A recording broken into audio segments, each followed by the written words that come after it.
देखिए ज्योग्राफी जो है दो शब्दों से मिलकर के बना है, जियो प्लस ग्राफ, जिसमें जियो का अर्थ है पृथ्वी और ग्राफों का अर्थ है वर्णन करना।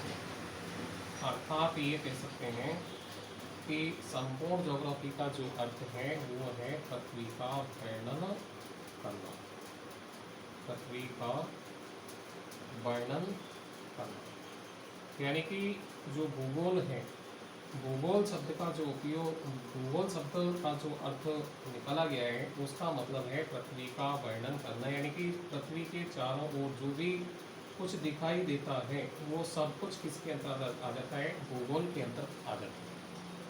यानी कि भूगोल जो शब्द है, भूगोल शब्द का जो सबसे पहले उपयोग किया गया वो 250 ईस्वी पूर्व के अंतर्गत किया गया। 250 ईस्वी पूर्व के अंतर्गत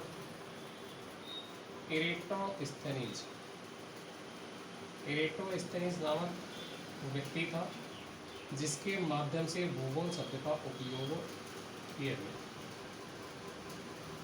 ज्योग्राफी जो शब्द है, जियो प्लस ग्राफ, यानी कि ज्योग्राफी जो शब्द है वो लैटिन भाषा का शब्द है, लैटिन भाषा का शब्द माना जाता है। 250 ईस्वी पूर्व के अंदर भूगोल शब्द का जो उपयोग किया गया वो एरेटोस्थेनीज नामक व्यक्ति ने किया गया। इसका मतलब है कि आज से लगभग 2250 वर्ष पहले इस शब्द का उपयोग किया गया, जिसका सबसे पहले जो अर्थ निकाला गया यानी कि पृथ्वी संबंधी जो भी अध्ययन है वो इसके अंतर्गत आते हैं। धीरे धीरे इसका क्षेत्र बढ़ता हुआ चला गया, और जब धीरे धीरे इसका क्षेत्र बढ़ता हुआ चला गया तो यानी कि इसके दो अध्ययन किए जाने लगे, जिसमें पृथ्वी संबंधी अध्ययन हो गया, दूसरा मानव संबंधी अध्ययन हो गया। तो इसके कारण भूगोल को दो भागों के अंतर्गत बांट दिया, जिसमें भूगोल को जो दो भागों के अंतर्गत बांटा गया, जिसमें भौतिक भूगोल और मानव भूगोल, इस तरह से दो भागों के अंतर्गत बांट दिए गए, भौतिक भूगोल और मानव भूगोल। भौतिक भूगोल के अंतर्गत यानी कि प्रकृति संबंधी जो भी अध्ययन थे वो सब भौतिक भूगोल के अंतर्गत किए जाने लगे।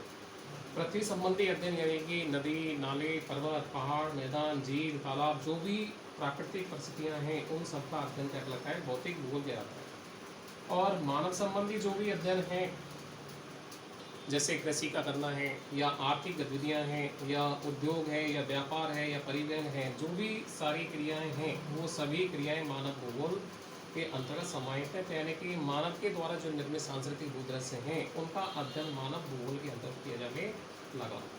और पृथ्वी संबंधी जो भी अध्ययन थे, प्राकृतिक तत्व संबंधी जो भी अध्ययन थे वो भौतिक भूगोल के अंतर्गत किए जाने लगे। धीरे धीरे भौतिक भूगोल का भी क्षेत्र बढ़ता हुआ चला गया, क्योंकि इसके अंतर्गत भी पर्वत, पहाड़, मैदान, झील, तालाब, यानी कि जियोमॉर्फोलॉजी यानी कि भू आकृतियाँ जो हैं, भू आकृतियाँ बहुत सारी हैं, तो इसलिए इसका भी क्षेत्र व्यापक हो गया।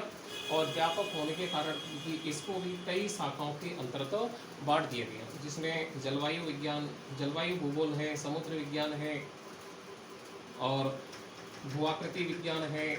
तो इस तरह से भौतिक भूगोल के जो तत्व हैं उनको अलग अलग उनके अंतर्गत बांट दिया गया। इसी तरह से मानव की जो गतिविधियाँ थी, मानव की गतिविधियाँ भी व्यापक हो गई, और इसी कारण मानव की गतिविधियों को भी अलग अलग भागों के अंतर्गत बांट दिया गया। जैसे कि नगरीय भूगोल है, अधिवास भूगोल है, जनसंख्या भूगोल है। तो इस तरह से मानव भूगोल को भी अलग अलग भागों के अंतर्गत बांट दिया गया। तो इस तरह से मानवीय जो क्रियाएं थी वो इनके अंतर्गत समाहित की गई।